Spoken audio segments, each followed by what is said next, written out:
And now this special news update. 3C, the child care crisis. Reporting tonight from Humboldt County, award-winning anchorman, me, Don Hearsay.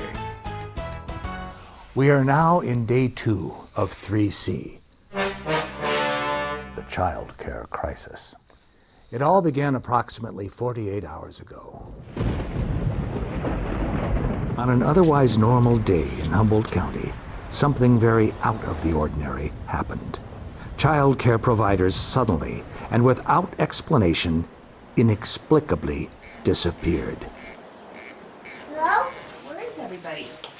Hello? Look! I spoke with Anne Bovine of Lolita, a distraught mother of a tiny tot. Well, I brought Horace to the child care center like I always do. And no one was there. I didn't know what to do. I had to get to work. Where do you work? The California Welcome Center in Arcata. And I'm the only one on duty, so if I don't show up, the doors stay locked. You know, we need the tourist business now more than ever. That is so true. So what did you do then? Well, I asked my friends if they could take care of him. But most of my friends work and use childcare too. We're all in the same boat. There was no one available.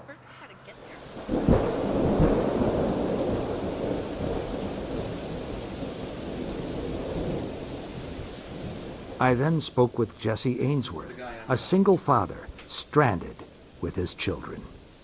Did it ever occur to you to hire a babysitter? Do you have any idea how much a reliable babysitter charges? What, $50 an hour? Try 10. I can't afford that. Childcare costs me an arm and a leg as it is. What about government subsidies that support childcare? Couldn't you get a gift certificate? Voucher. A voucher or something? These programs are drying up because of the budget crisis, and it's getting harder and harder to qualify for the little money that's left. So, what did you do? What could I do? I called my supervisor and said I had to stay at home with my kids. How did the boss react to that? She was not happy. I wasn't the only one who called in. There were 3 of us stuck without childcare, and we all work in the emergency room. Paging Dr. Howard. Dr. Fine. Dr. Howard. I'm here in the emergency room of a local hospital. It seems the healthcare industry in Humboldt County relies heavily for its workforce on parents who in turn rely heavily on having childcare. George Spelvin came to the emergency room this morning with an urgent need. Seems he was in some sort of a construction accident. That was an accident, right? Yes, I slipped. Little attention here, please. An aspirin? Hello? Looks like it might be serious. Yeah, that's why I came to the emergency room. But I've been waiting here for hours. They're short-staffed, Mr. Spelvin, due to the child care crisis. Not enough people have raised their voices and urged their lawmakers not to cut back on these vital services. Why should we? We don't all need childcare. I'm a bachelor. Society needs child care, and you are a member of society. You some kind of socialist? Mr. Spelvin, if people are not able to access child care, they are not able to go to work. Think of the ripple effect on our economy. Look how it's affected you. Why, you can't even visit the Welcome Center today. How does that make you feel? I have such a headache. Can I get some more checkers up here, please? Christy? April? Tom? They're not here. I told you they're not coming in. I'm here at Wildberries Marketplace. Seems they too are short-staffed due to the child care crisis. How's business? How does it look? People are leaving in droves because we can't service them. And the ones who are still waiting are furious. Have you considered writing your congresspersons, urging them to support child care? That's a good idea. I'm going to do that. In the meantime, can you grab a register for me? No. All over Humboldt County, people found themselves profoundly affected by the lack of child care.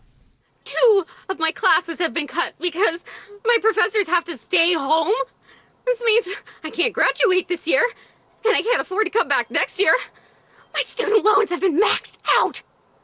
So, we went to visit Mom, who's like 94. Thank God we check in on her every day. She'd fallen. She could not get up. We're like, where's your nurse, Mom? She said her nurse had to stay home with her kids. It seems Mom told her, I'll be all right. And we're like, no, you will not be all right. We tried to go out to dinner tonight, but there was only one waitress for 15 tables. We waited over an hour just to get our menus. So we left. My husband and I wanted to spend a week's vacation in Humboldt County, but after 2 days at the motel, with no room service, no maid service, no one available to help us figure out the Wi-Fi, we just said, to heck with it. We're going home. Your call is very important to us. My computer got a virus. I can't do my job. I can't even get online. I've been on hold with tech support for 5 hours. They say they're short-staffed. Another factor contributing to the childcare crisis is the low wages childcare providers earn. Consequently, they are leaving the field faster than a herd of Holsteins at milking time. It's such a high-stress job. I'm not surprised everyone has disappeared. What was it like? Well, I was with a couple dozen preschoolers for 8 to 10 hours a day. They need constant supervision, plus guided enrichment activities. Did you know that the brain undergoes most of its growth during the first 5 years of life?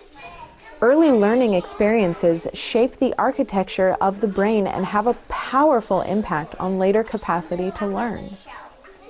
A 2-year-old has twice as many synaptic connections as an adult. That's almost 200%. Yeah. So this is the time to make connections and build foundations. Preschool helps ensure later academic achievement. It also helps develop good attachment relationships, which seems to be the #1 indicator of optimal development. Obviously, childcare has a correlative effect on the economy, so I decided to talk with an economist. Early childhood development is not just good for the children, it's good for the economy. In difficult financial times, our priorities as Americans compete with each other for funding.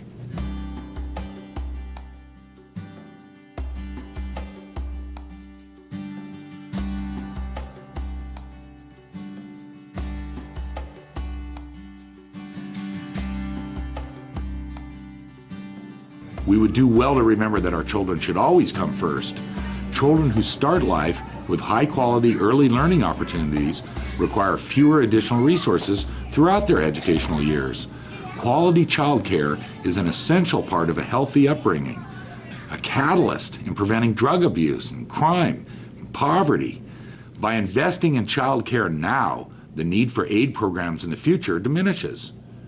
To not support child care subsidies because it's expensive is being penny-wise and pound-foolish. The rate of return for investment in quality early childhood education is 7 to 10% per annum.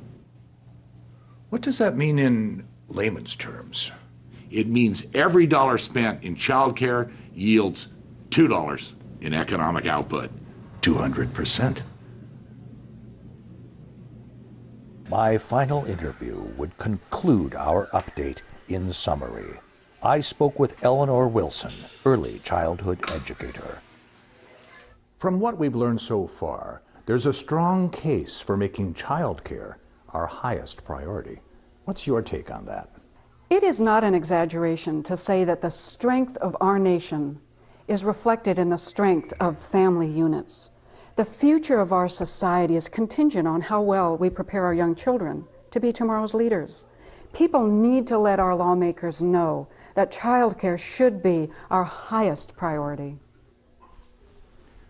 Sounds to me like you feel pretty strongly that childcare should be our highest priority. Yes. What can you as an individual do? You can visit the website on your screen for a list of suggested actions to take. This concludes today's update on the child care crisis.